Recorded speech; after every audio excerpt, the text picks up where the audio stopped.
Good morning, church. So nice to see you all here today. We're going to start by singing some songs. I'd love it if you would stand up and sing with us.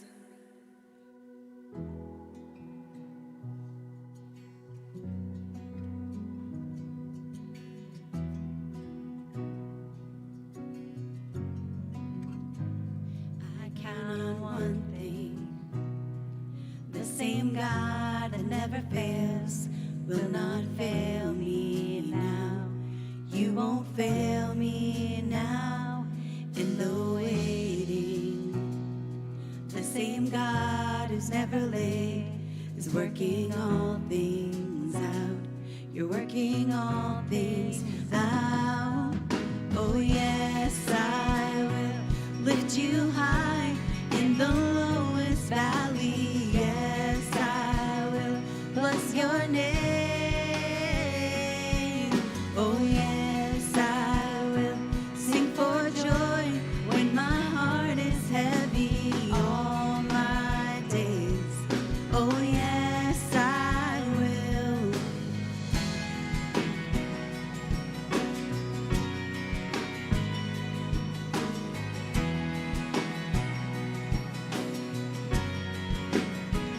I count on one thing. The same God that never fails will not fail me now. He won't fail me now in the waiting. The same God who's never late is working all things out. You're working all things out. Oh yes, I will lift you high in the lowest valley. Yes, I will bless your name. Oh yes, I will sing for joy when my heart is heavy all my days. Oh yes, I will for all my days. Oh yes, I will, and I choose to praise, to glorify, glorify the name of all names that nothing can stand against, and I choose to praise, to glorify, glorify the name of all names that nothing can stand against, and I choose to praise, to glorify, glorify the name of all names that nothing can stand against, and I choose to praise, to glorify, glorify the name of all names that nothing can stand against. Oh yes, I will lift you high in the lowest valley. Yes, I will bless your name. Oh yes, I will sing for joy when my heart is heavy all my days. Oh yes, I will for all my days. Yes, I will for all my days. Yes, I will.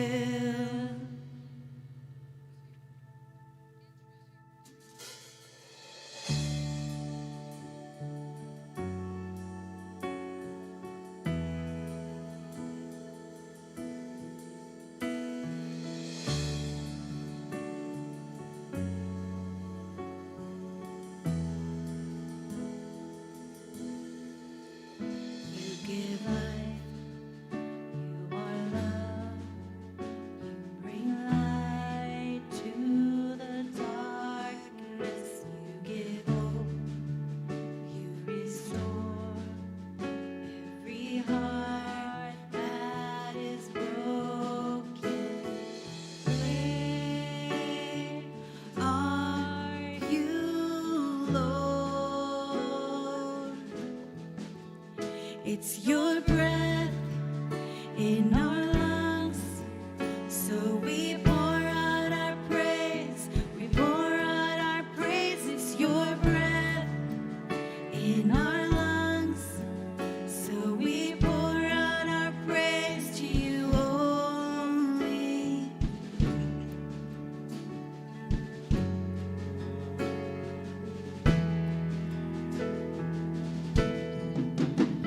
You give life, you are love, you bring light to darkness you give hope. You restore every heart that is broken. Great are you, Lord.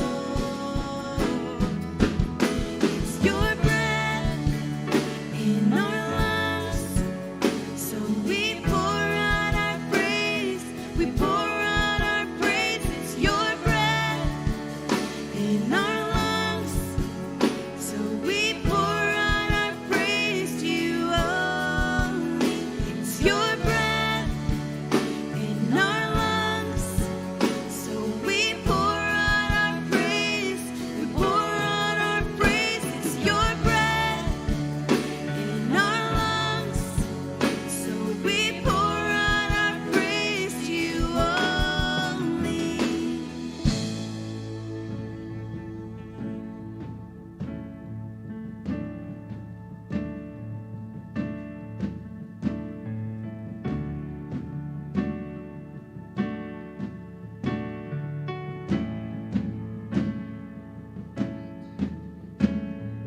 All the earth will shout your praise.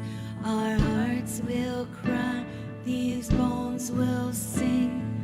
Great are you, Lord.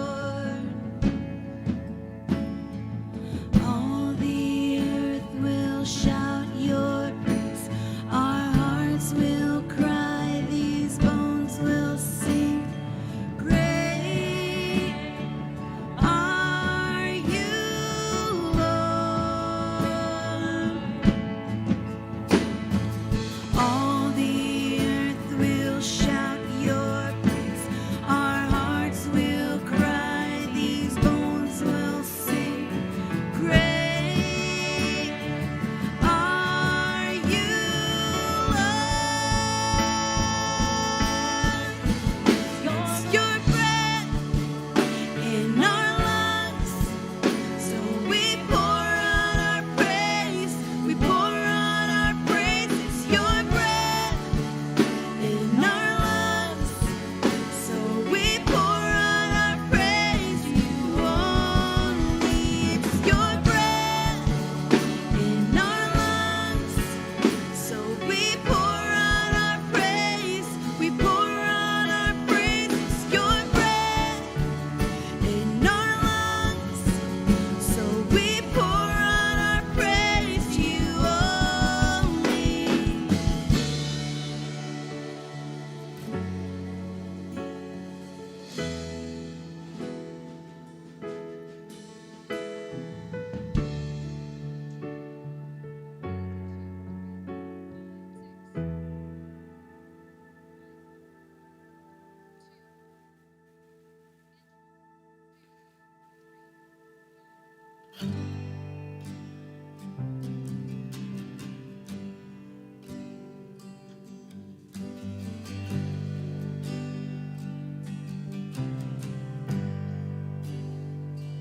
I love you, Lord. Oh, your mercy never fails me. All my days I've been held in your hands. From the moment that I wake up until I lay my head, oh, I will sing of the goodness of God. And all my life you have been faithful. And all my life you have been so, so good. With every breath that I am able, oh, I will sing of the goodness of God. I love your voice. You have led me through the fire in darkest nights. You are close like no other. I've known you as a father, I've known you as a friend. I have lived in the goodness of God. And all my life you have been faithful. All my life you have been so good. With every breath that I am able, oh, I'm gonna sing of the goodness of God. Your goodness is running after, it's running after me. Your goodness is running after, it's running after me. With my life laid down, I'm surrendered now. I give you everything. Your goodness is running after, it's running after me. Your goodness is running after, it's running after me. Your goodness is running after, it's running after me. With my life laid down, I'm surrendered now. I give you everything. Your goodness is running after, it's running after me.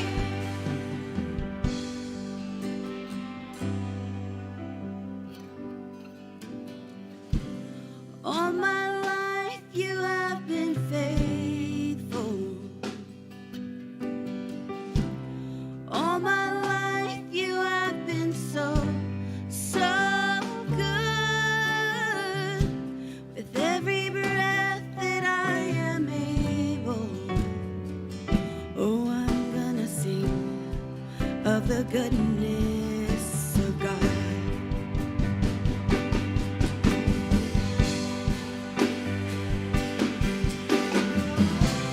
All my life you have been faithful. All my life you have been so good. With every breath that I am able, oh, I'm gonna sing of the goodness of God. Oh, I'm gonna sing of the goodness of God.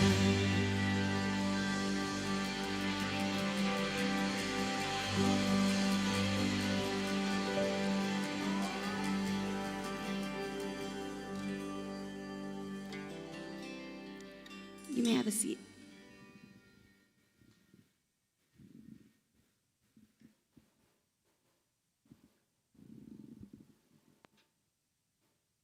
Hey, welcome to Encounter Church. My name is Chris Causey. As you've probably noticed, I am not here today, but instead of me, you are in for a treat. One of my mentors, a guy named Andy Stanley, has a message for us today, one that he previously recorded at his church that I think is the perfect answer to the question that maybe some of you were asking a few weeks ago when we talked about comparison, which is, how do I foster more contentment in my life? So sit back, take notes, because you're in for a treat today where Andy Stanley is going to guide us on how you and I can foster contentment in our lives. I hope you enjoy. Is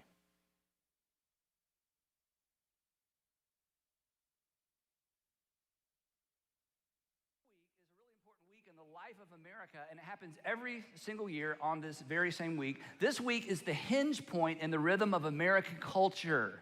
This is the point in the rhythm of our culture. This is the point where we pivot from thankful for to I want more. This is where we pivot from grateful to a cart full, right? We spend one day being thankful, and then we look at a month where we get our fill. But the point of this is, it's not really all of our fault. We're all guilty of this as we transition from Thanksgiving to Christmas, but it's really not all of our fault. So Here's what happened. 8 days ago, this is embarrassing, but we're friends. 8 days ago, I said, Sandra, don't throw away any catalogs. I want to use them as a visual aid. 8 days. These are catalogs that came to our house over the last 8 days. I don't know how there are any trees in the world, okay? And the problem is, I was perfectly fine with everything I had until these things start showing up, and they just multiply like rabbits. I don't have the right glasses, the right eyewear. I don't make the right kind of cookies. I don't have the coolest fishing equipment. I don't fish, but when I looked through this magazine, I wanted to start fishing. I don't make the right kind of cookies. I don't have a large enough television. I don't have a cool enough decorations in our home. I need a little more pottery in my barn. I don't even have a barn, but now I kind of want a barn so I can put pottery in my barn. Anyway, it just goes on and on. I look through these things and I just feel like the biggest loser, right? I'm not wearing the right stuff. Our house is so 1990s, everything keeps switching colors, and now, we're supposed to, it just goes on and on and on. And we're just constantly dissatisfied with what we have because we live in a culture that constantly reminds us of what there is. This is, if we're not careful, and this is why I want to talk about it for just a few minutes, this becomes pretty quickly the season of discontentment.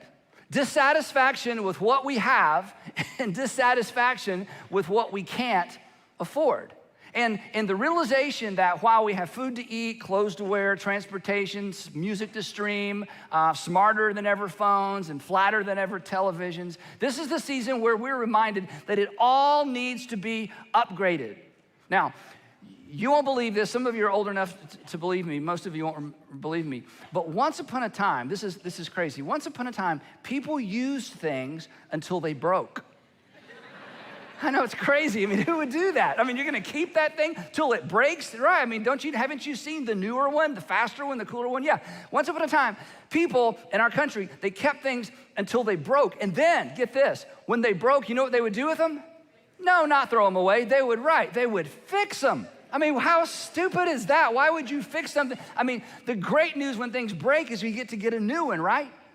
And then also, once upon a time, people would improvise. If they didn't have something, they wouldn't go get something. They would look at what they had, and they would use what they had in order to do what they needed to get done. Now, Sandra's dad, Bob Walker, is one of those guys. In fact, his iPhone 5S wouldn't hold a battery charge. This year, okay? His iPhone 5S wouldn't hold a battery charge, okay? And all the grandkids and all of us are like, get a phone. So you know what he did?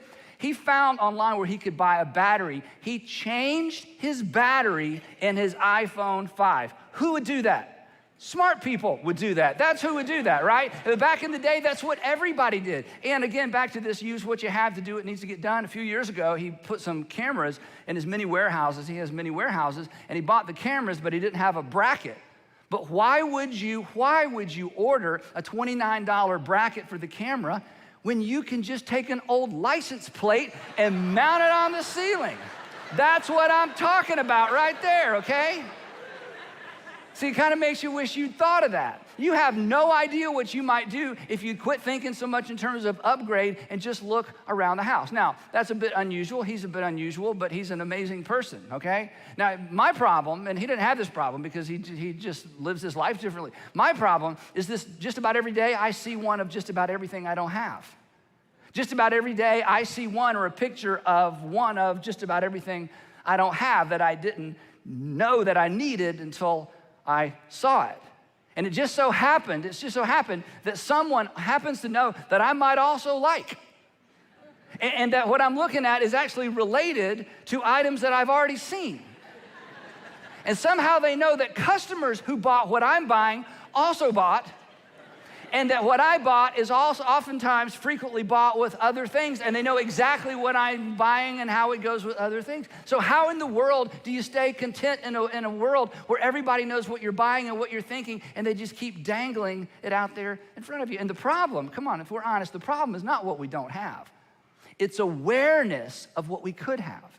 And herein is one of the most important principles that you're ever going to hear, and it's certainly not original with me. And if you're not a religious person or a church person or a Christian person, this has nothing to do with religion or Christianity, but this is important, and this may save you down the road. So let me just throw this up here on the screen, okay? Awareness. Our problem is awareness.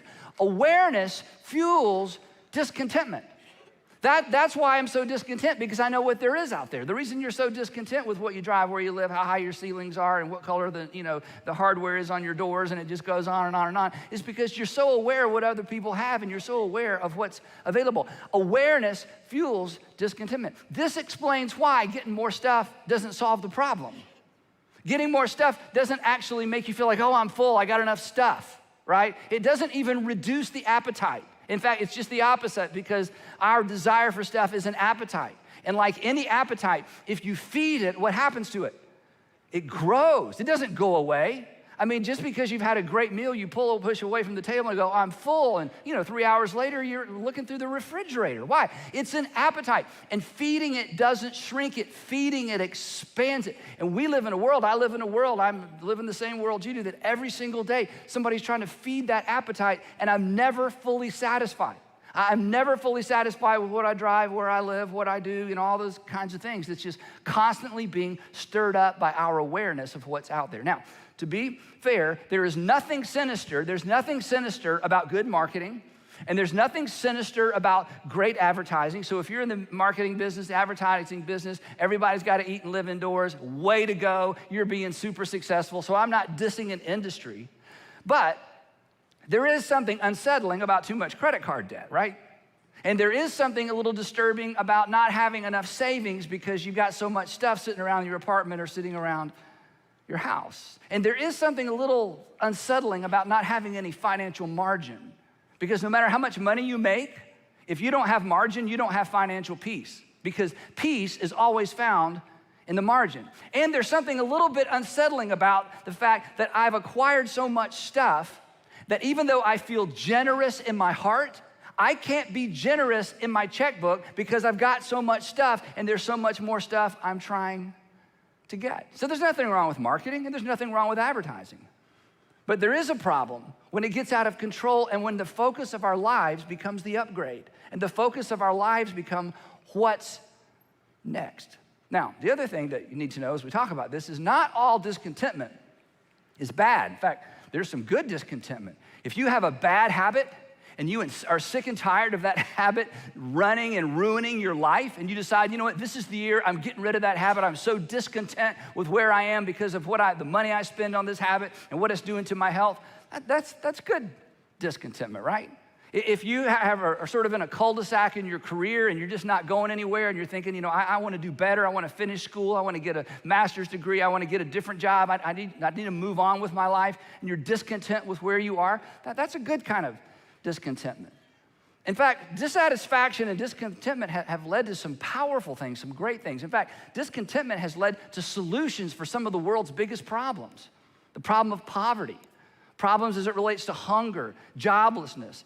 Illnesses have been cured because people were so discontent with the fact that what an illness was doing to a certain or a specific region of the world, they just focused their time and attention there. They just thought to themselves, this just can't be, this is not all right with me. People have found ways to create and find clean water in regions in the world where they need clean water. Why? Because they just thought to themselves, it just can't continue to be this way. They were dissatisfied with the status quo. There was a sense of internal discontentment, sort of a holy rejection of what is, and this idea that something needs to change for these people. But here's the thing. The people that change the world and the people that make the world a better place are not controlled by the discontentment that controls most people. The people that allow this discontentment to drive them to do great things, to make sacrifices, to move, to invest their lives and their talents in things that really aren't ever gonna benefit them in the long run. These are people who are somehow free oftentimes from the discontentment that plagues most of us. And therein is the secret of taming the beast. You tame discontentment not by deciding I'm not going to be discontent. It's not by deciding I'm from now on simply gonna be content with what I have. No, you have to replace it with something. And when you do, you will discover life. Now, to kind of flesh this out and just give us some handles, the Apostle Paul, 2,000 years ago, wrote a letter to a guy that he was bringing along to take his place one day, a fellow named Timothy. Many of you are familiar with the relationship between Paul and Timothy. He wrote a bunch of letters. 2 of them survived, and they were included in the New Testament, and they're called, creatively enough, 1st and 2nd Timothy. There might have been a pre-1st Timothy, and there might have been a 3rd and 4th Timothy. We don't know. But these 2 letters survived, and they were included in the New Testament. And in this first letter to Timothy, 1 Timothy, the Apostle Paul makes some statements and makes some comments about contentment that are so powerful that I thought we should look at them for the next few minutes as we move into this new season in the year. And in fact, the first statement we're gonna look at is so rich, it's so powerful that even if you're not necessarily a Christian, but you may believe there's some kind of God, I would suggest you write this down, maybe take a picture of it or find it later, and just let it sit somewhere for the next few weeks because it is packed full of goodness. Here's what the Apostle Paul writes to Timothy. We're jumping in the middle of a conversation. He says this, but godliness, we'll come back to that, with contentment is great gain. But godliness with contentment is great gain. Do you want to gain something? Yeah. He says, all right, let me tell you how to get more. Godliness with contentment is great gain. And the little Greek word great is where we get our word mega. You know, like mega millions, but it's mega, it's big. He says, you want mega gain? Yeah. Godliness with contentment is great gain. Now, godliness shouldn't scare you off. Godliness simply means God-likeness. So you're thinking, well, how can I be like God? That's a great question. The New Testament answers that question. The New Testament teaches, the New Testament authors write that if you want to be like God, the way that you can be most like God is by putting other people ahead of yourself. That God-likeness is being more loving. Why? Because God is love. So if God is love, the more loving you are, the more you put other people first, the more you let other people go first, the more you put yourself second, the more like God you are. That's the gospel. For God so loved the world because he's loved that he gave. That God demonstrated he was for us. That's what love looks like. So godliness for us, in terms of us being godly, it's not being sort of weird or kind of this separate holiness. In the Old Testament, godliness was stay away from anything that might contaminate you. Jesus came along and says, no, we're changing that. I'm going to run toward the messes. I'm gonna touch untouchable people, but I'm not gonna get the disease, they're gonna be healed. So everything got reversed with Jesus. So godliness isn't about staying away from something. Godliness is about engaging with other people in a way that helps other people. So Paul says, look, if you wanna gain a lot, here's how you do it. You put other people first, and then you decide, you know what, I'm fine with what I have. I'm fine with what I have.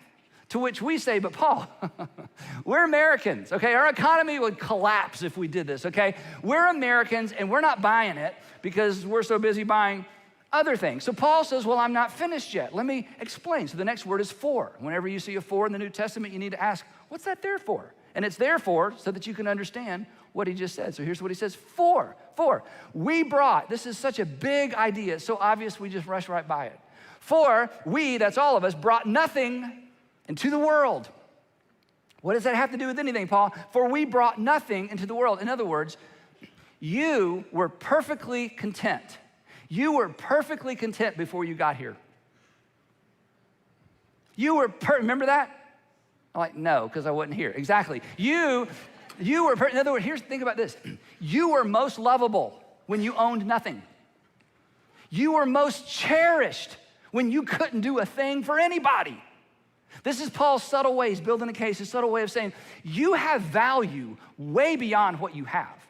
That you were of value before you owned a thing. So to grow up as an adult and somehow equate your value with things is a mistake because you brought nothing into the world.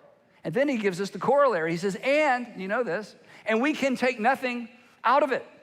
You're not leaving with anything. In fact, you're leaving everything. Which brings us to a very disturbing question. In fact, I hope this question disturbs you for at least a month. It should disturb us our entire life. Here's the question. Other than stuff, because everybody leaves all their stuff. You don't get credit for leaving your stuff. Everybody leaves their stuff. Other than stuff, what will you leave behind? Other than stuff, what will you leave behind?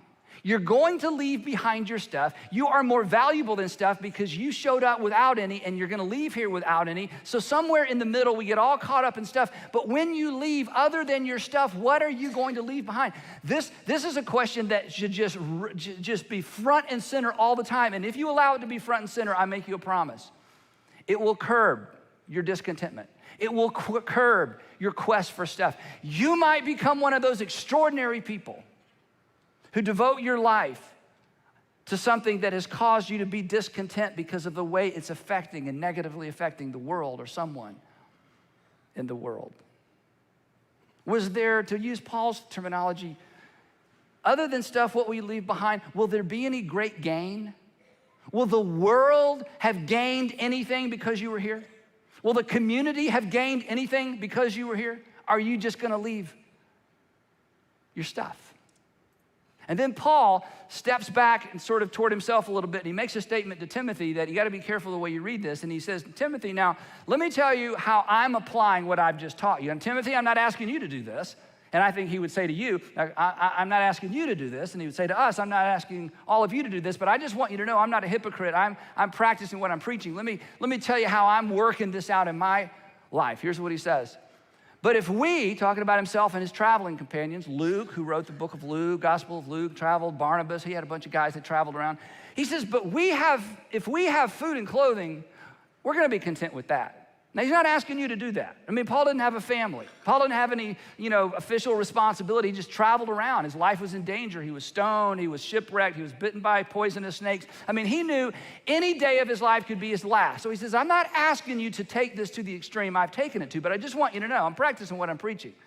And I know what I'm talking about. Godliness, putting other people first, with contentment, married to contentment of, you know what, I'm happy with what I have. He says, I'm telling you, I'm living this. It is great gain. Now, this leads us to another question, and that's this. What did the Apostle Paul leave behind? If godliness with contentment, which just seems so, there's just not a lot to that. If godliness with contentment results in great gain, all right, Paul, if you practice what you preach and you went all the way to the extreme of just being happy with what you had and, as long as you got food to eat and clothes to wear, I mean, how did that work for you? How's that working for you? We would ask the Apostle Paul. So let me ask you, what did the Apostle Paul leave behind? This should cause all of us to stop and reconsider our whole lives. Do you know what he left behind? He left behind letters that shaped Western culture for 2,000 years. Wow. Yeah, but what about your stuff? I don't have any stuff. I'm not choosing to leave behind a bunch of stuff. I think I'll just help shape the world for 2,000 years. Do you know what else he left behind? He left behind theology. I wish I had time to talk about this because I love to talk about this stuff. He left behind a theology that would eventually disrupt the Roman Empire. He left behind a string of churches around the Mediterranean rim that shaped how church would be done for Gentiles for almost 300 years. So Paul, what are you saying? Paul's saying, I'm just telling you, you want great gain? You got to take your focus off this stuff. There's nothing wrong with it. But the problem with this stuff is you'll get to the end of your life and all your life will be about is this stuff. And that's not bad. That's not morally wrong. It's not a sin. It's just, don't you want more? Don't you want there to be something left behind that's not a thing? If something were to happen to you today, come on, if something were to happen to me, what have we left behind? Wow. What needs to capture our attention? What do we need to become more aware of? Where should we shift the energy we have as it relates to how discontent we're gonna be with what's going on in our world? It's a big thought, isn't it? You should read the New Testament. He goes on, he says this is amazing. Those, and this is convicting, let's go to that next one. Those who wanna get rich fall into temptation and a trap. Now, again, when we read verses like this, it's like, yeah, that's somebody else. Well, before we rush by, those who want to get rich. In other words, those who are targeting wealth for wealth's sake. Those who are just, I love, progress and I love moving forward and I just want to acquire them. He says, people who make this their focus, in other words, People who are first in line in their own lives. People who prioritize themselves above everybody else. That's who he's talking about. He says they fall into temptation and a trap. Now, in other words, there are specific temptations and there are specific traps for people whose focus is more. And if I were to say to you, do you know what those traps are? The correct question would be no, because they're traps. If they weren't traps, we would know what they are, but we don't know what they are. And it's why you think, come on, you think this. It's why you think if you won the lottery, you'd be able to handle it. Now, I could handle it. Now, these other people, they reckon ruin their lives and their families. No, but I could handle it. You know why you think that? Because you've never stepped into one of these traps. You don't understand the temptation that comes with wealth. And you don't understand the trap or the temptation that comes with the focus on accumulating wealth. And this isn't for rich people. This is just for people for whom that becomes a focus. And he goes on, he says, not only that, and temptation trap, and into many foolish and harmful desires, this is a powerful little Greek term, that plunge people into ruin and destruction. You know what plunge is? You're driving along, everything's fine. All of a sudden, there's no road. Plunge into the ravine. You're paddling along, everything's great, and you plunge into the rapids. You step off, you think everything's great, and you step off a wall, and you plunge into the concrete below. He says, they think life's great, everybody's envious, everybody wants to be him, everybody wants to be her, and then one day they plunge into ruin and destruction. And his point is this, that unbridled discontentment, if you don't do something about this, it's dangerous. The discontentment is dangerous. It will plunge you into credit card debt. It will plunge you into a lease you have no business signing. It will plunge you into no savings. It will plunge you into no givings. Oh, I feel generous in my heart. I wish I could do more, but I can't do more because I've been reading these. It will plunge you, come on, it'll plunge you into more travel and less family.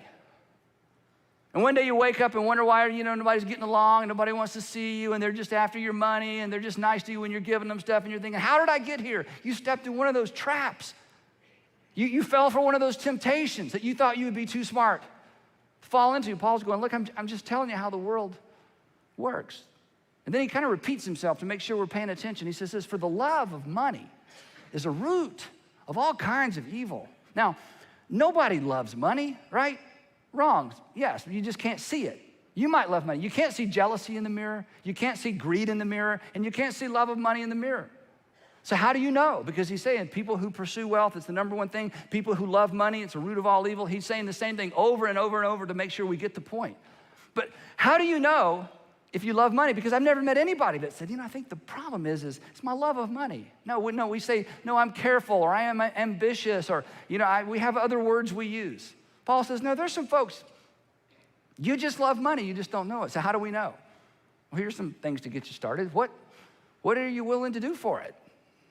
I mean, you're willing to do crazy things for things you love, right? Remember when you fell in love and you drove all night to see her, or you snuck out to see him, and you wasted all that money on this goofy thing he wanted or she wanted, but it didn't matter to you that it cost too much.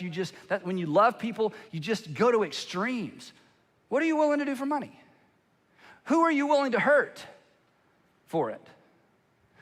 What or who are you actually, who or what gets prioritized behind it?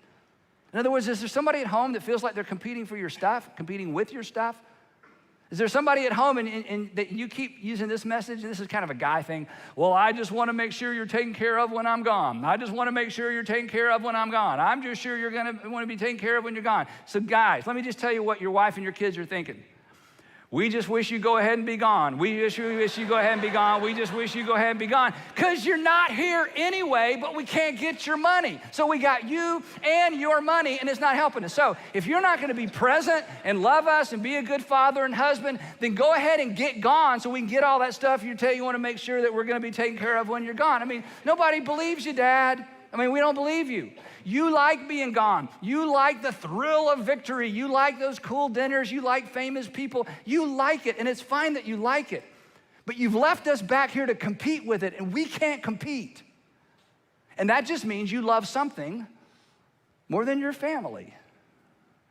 And you might be one of these people who loves money. And you fall into a temptation.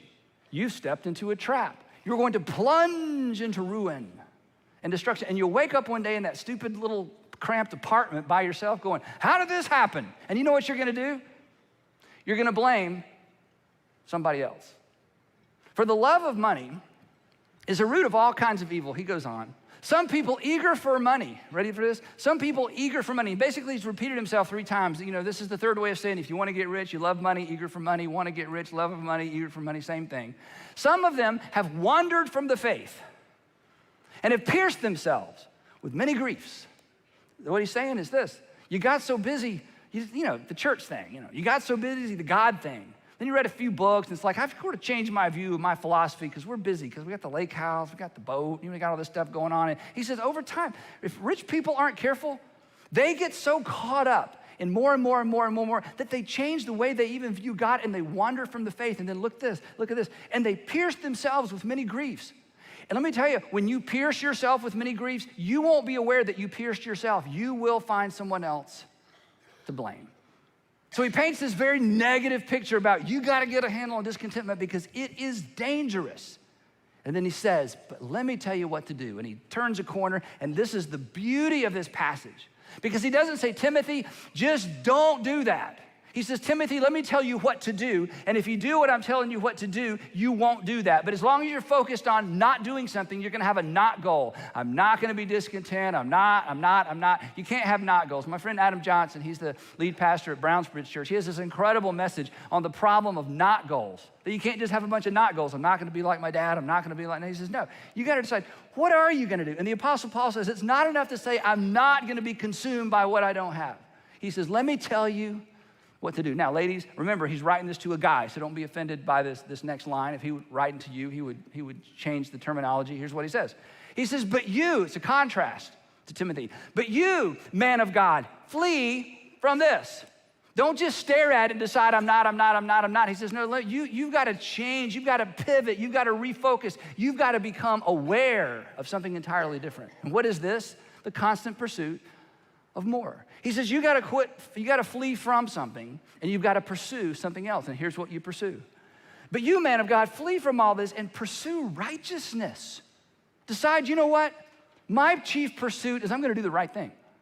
My chief pursuit is to be godly. I'm going to put others first. My chief pursuit, I'm going to become dissatisfied if I keep putting myself first in line. He said, and pursue faith. That is, God created the world. God has a plan, this big, overarching thing that God's up to, and an opportunity we have to participate in love and endurance and in gentleness. In other words, he says this, that contentment is found by redirecting our pursuit. That contentment is found not by, I'm not going to be discontent. I'm not going to look at the catalogs. I'm not. He says, no, you got to chase something else. Look up here. And if you do, in the end, great gain. Now, the other thing that's so cool about this, Paul's so smart, because before Paul became a Jesus follower, he was very wealthy and he was very successful. I mean, he was like the guy, in Judaism. And he became a Jesus follower and he turned his back on all that. So he's been on both sides of this. And here's what he's about to say. He's going to say, look, this has nothing to do with how much money you have. This has nothing to do with how much money you make. This has nothing to do with, how your talent and your hard work and your opportunity and you stayed up late and you came up with that idea and he says nothing. We're not dissing people who accomplish a lot, or this isn't a negative thing about rich people. This has nothing to do with how much you have or how much you make. And here's why I say that. Because then he addresses rich people. And he says something surprising. He says, command those who are rich in this present world, and that's most of us. Okay, if you get these in the mail, that means you bought something from someone, which means you have extra. Now, I want to promise you, because I almost didn't bring all these, I don't know where all these came from. We don't even have little kids, okay? We don't play with Play-Doh. I mean, it's amazing the catalogs that show up, because if you buy from one store, you're on these lists. But his point is this. For those of you with extra, for those of you, let me put it this way, who will get a box in the mail this week from Amazon with your name on it, and you don't know what's in it until you open it. That's who he's talking to, that group of people, okay?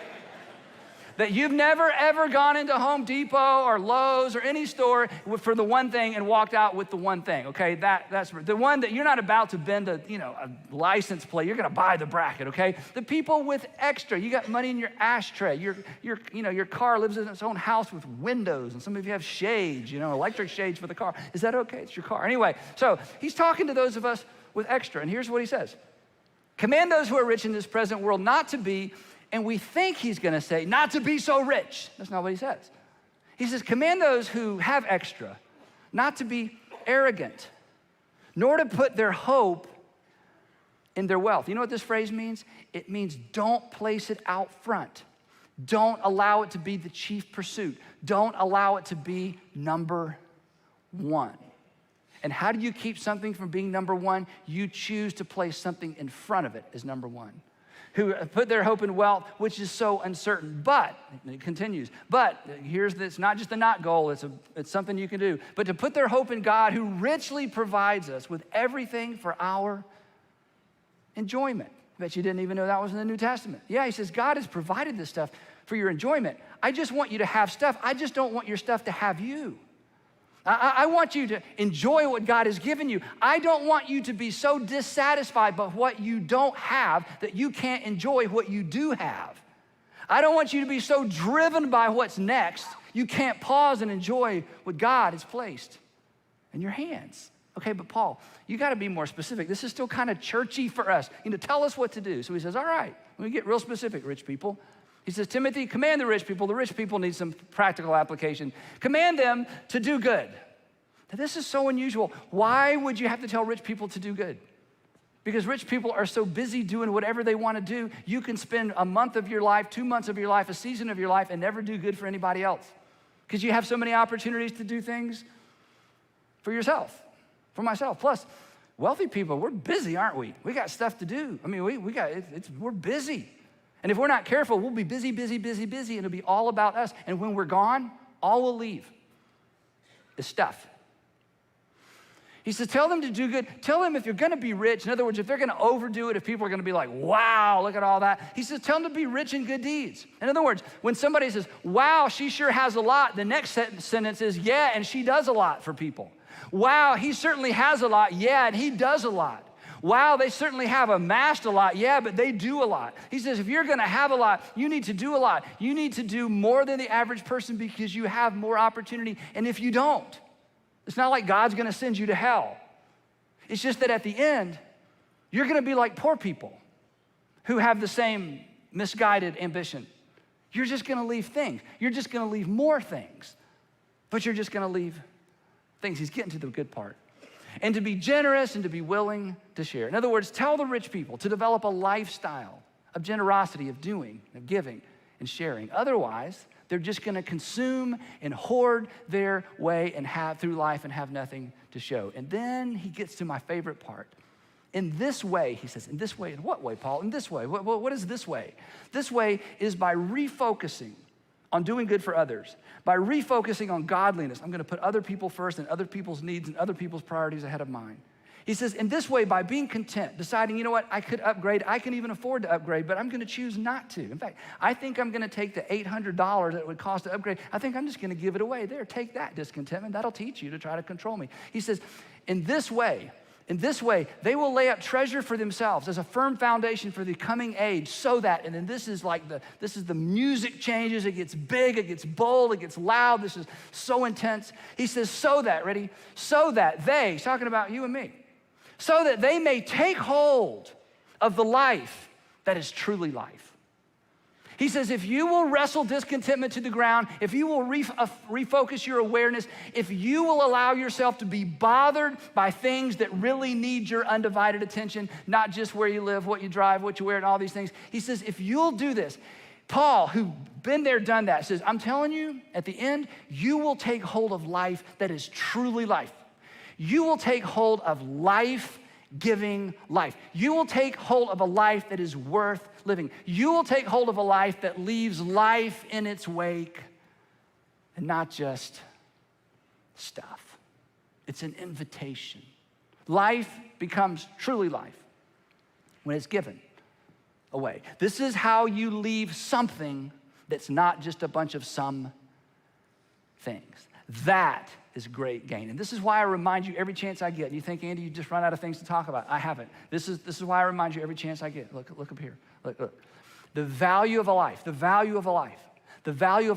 is always measured. It's always determined by how much of it was given away. Every funeral you attend reminds you of this.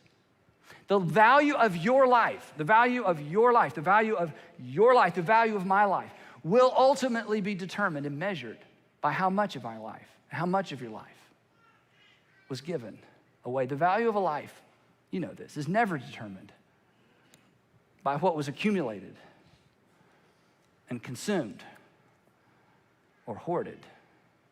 So Paul's right. Godliness with contentment. It's a great game. So come on, let's do this, right? Let's just be different. Let's reprioritize. I mean, let's enjoy what we have. But let's not be deceived. Let's not step off into that ravine. Let's not be plunged into some horrible thing relationally or financially because we never got a grip on this. We've been warned. Awareness of what there is that we don't have fuels discontentment. But discontentment, according to the Apostle Paul, and you're smart enough to know this, discontentment is bridled by redirecting our awareness. So would you I ask you to do this all the time. Some of you have already done it. Some of you did it long before you ever heard of me or met me, so this isn't original with me. But I just want to ask you one more time. Would you please, no matter what you have, no matter what you believe, would you please put someone or something ahead of yourself financially? Would you please put someone or something ahead of yourself financially? I don't mean you give them more than you keep. I just mean sequentially, they're first, it's first. Would you find an organization, or would you find a movement, or would you find some people who are doing something that stirs your heart? And would you get involved with them financially and with your time?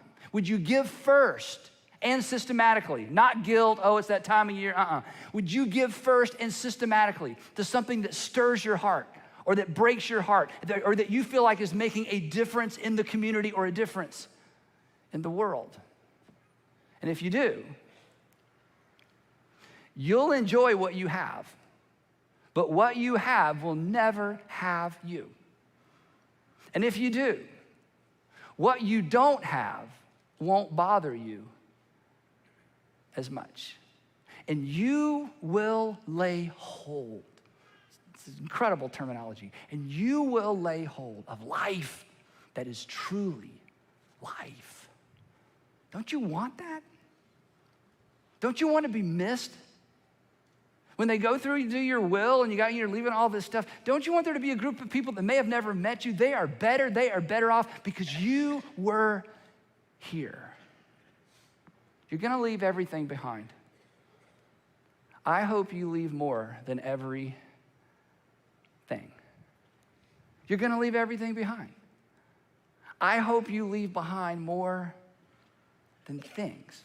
I hope between now and then, you discover life that is truly life. And who knows? You may become one of those strange people who keeps things till they break.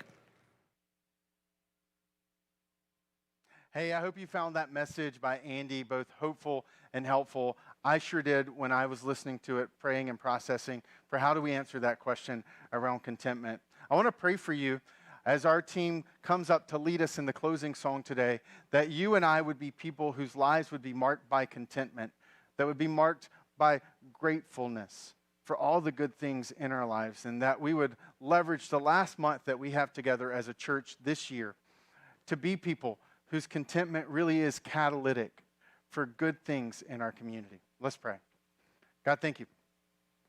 Thank you for the grace and the mercy and the hope that comes through you, for the way that we can be content people because of what you've done on the cross.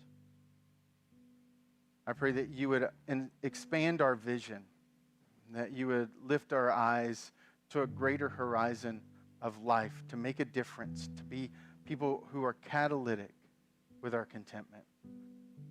And so use this time as we sing and as we respond. Meet us in this moment and the moments that follow. For your name, your fame, Jesus, I pray. Amen.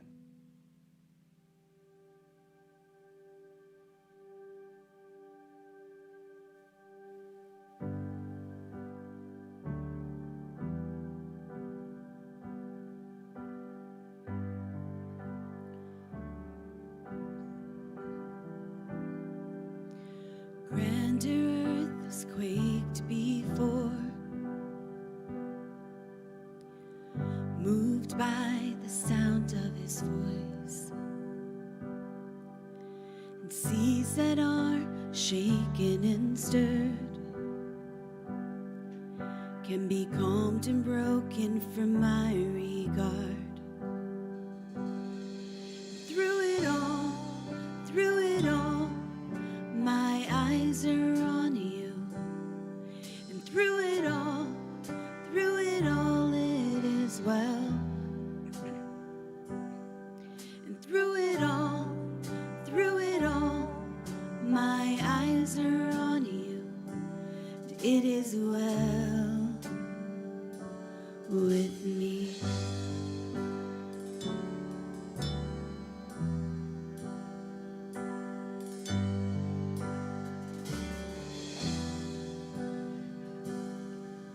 Far be it from me to not believe, even when my eyes can't see. And this mountain that's in front of me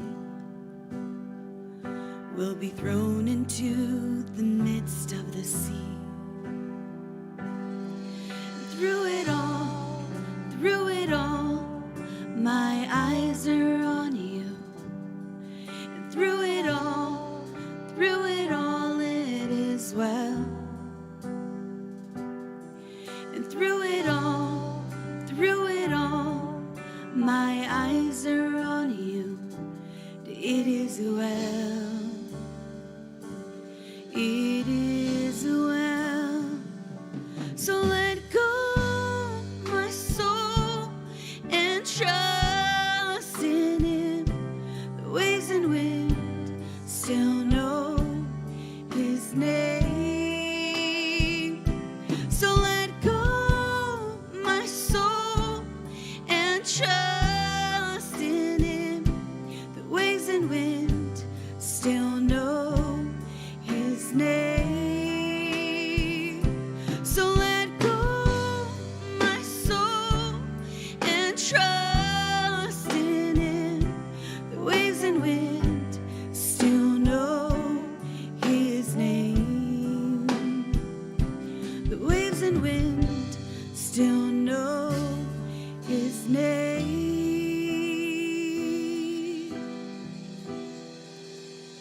It is well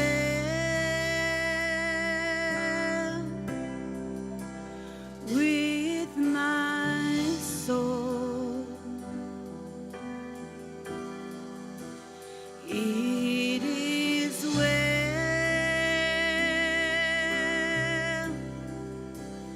with my soul.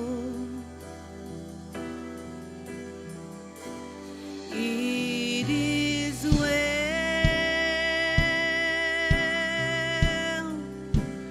with my soul.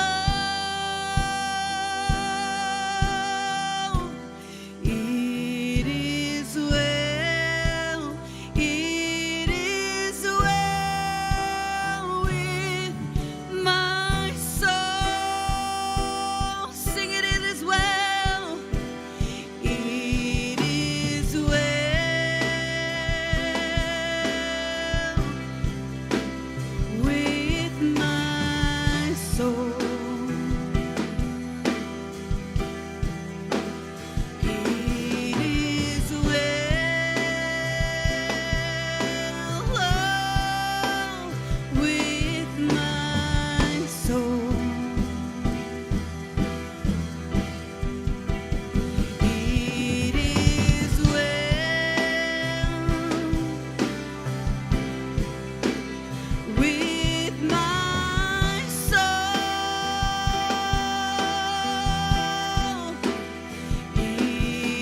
Thank you so much for joining us today. I hope you enjoyed that message as much as I did. Struggle with contentment.